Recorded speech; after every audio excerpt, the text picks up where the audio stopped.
The residential volunteer programme at the Scottish Dolphin Centre is a really amazing opportunity for people to get conservation experience, engaging with the public, actively working to protect whales and dolphins, and developing skills in guiding and land-based station surveying. The Scottish Dolphin Centre is run by the charity Whale and Dolphin Conservation and is in the village of Spey Bay in northeast Scotland. Being a residential volunteer at Spey Bay is a really special experience. Not only are you part of a brilliant team at the centre today, but you're part of a history of volunteers. People have been coming to live and work here as volunteers for years, so you'll be part of this really amazing tradition. Day to day, there's always a lot going on for the residential volunteer team. We spend most of our time working front of house, so in the shop and exhibition space at the centre. The centre is based in an old salmon fishing station, so part of your role will be educating visitors about this heritage, including giving tours of the old ice house on site. You'll be constantly interacting with visitors, leading tours, running the Bones Box workshop, and activities that you have planned. We've all had some really lovely interactions with the public in the centre and have learnt a lot about interpretive guiding and making scientific knowledge more accessible, tailoring how we deliver content for a huge range of audiences. When we're not working in the centre, we work on a number of projects, from planning activities for visitors to writing blogs. And a lot of our project work relates to the Shorewatch programme. Shorewatch is another huge part of what we do as volunteers. Shorewatch is a citizen science programme where volunteers carry out regular 10-minute surveys at sites around the Scottish coast to see whether whales and dolphins are present or not. Spey Bay is a Shorewatch site, and when we're working front of house, we do 10-minute Shorewatch surveys on the hour.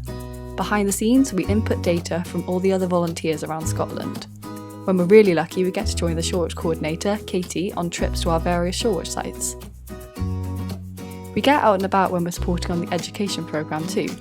We join the education coordinator, that's Lorna, on trips to events where we engage with the public, and we sometimes visit schools or host them here at the centre on school trips.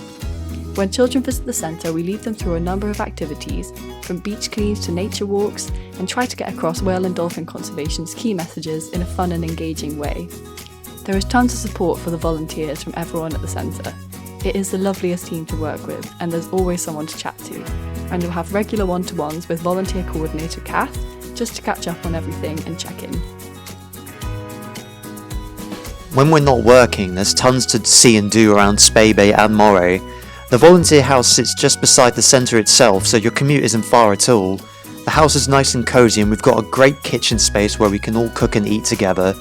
The views are absolutely phenomenal as well. It's so fun living with the other volunteers, and we've been really lucky this summer to be able to get out and about and make the most of living in this amazing part of Scotland.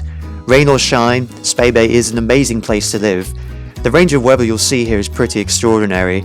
It's not unusual for us to get 4 seasons in just one day. And the wildlife watching is incredible. There's dolphins, there's ospreys, there's oyster catchers, and if you're lucky, you may even see an otter. The house is spider heaven, so arachnophobes should apply with caution. But your back garden is literally a nature reserve, and if you're lucky, you'll have lots of dolphin and osprey sightings. They never get old. I've so loved getting to know the other volunteers this summer. You can't help but get close when you live and work together. You'll probably know each other too well by the end of your time here. I think we're definitely bonded for life after our time in the Spey Bay bubble.